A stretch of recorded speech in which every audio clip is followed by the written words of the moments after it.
Programang ito ay rated SPG. Striktong patnubay at gabay ng magulang ang kailangan. Maaaring may masiselang tema, lengguwahe, karahasan, sexual, horror o droga na hindi angkop sa mga bata.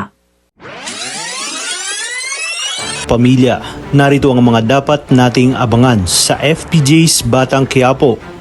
Masayang ibinalita ni Lucio kay Angkong na napatay na umano nila si Ramon Montenegro. Kaya naman tuwang-tuwa si Angkong dahil mapapasa kanila na daw ang buong Quiapo at ang mga supplier ni Ramon. Wala silang kaalam-alam na nakaligtas si Ramon sa tulong ni Marites at ang susunod nga nilang misyon ay si Tanggol at ang mga kaibigan nito.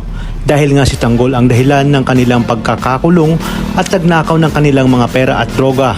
Sa pagdating ni Santino ay kakausapin siya ng kanyang nanay Marites para sabihin na wag nang iisipin at kakausapin ang kanyang kuya Tanggol. Dapat na umanong kalimutan ni Santino itong si Tanggol.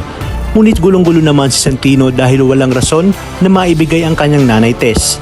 Narinig naman ito ni Rigor, kaya habang mahimbing na natutulog si Marites ay sinabi niya sa kanyang sarili na may nangyari kay Marites na hindi sinasabi sa kanya at hindi niya alam kung bakit pinipilit nitong itago sa kanya.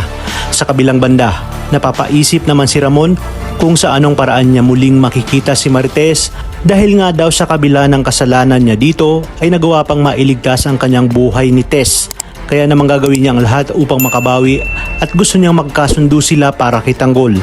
Matapos namang ibigay ni Marcelo ang paunang bayad kina Tanggol, ay bumalik na nga sila sa hideout ni na Supremo at ngayong magkakasama na muli sila ay binalaan siya ni Mang Berting na baka kung ano na namang anggulong gagawin nila.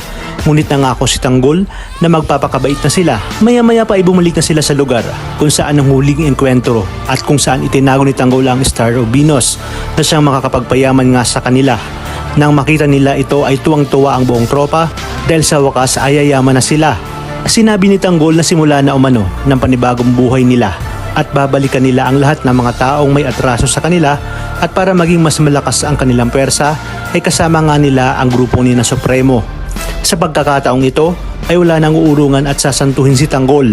Kasabay din ang sunod-sunod na revelasyon na kanyang malalaman. Kaya naman mga kapamilya, kapit lang dahil marami pa tayong mas kapanapanabik na eksenang dapat pakaabangan.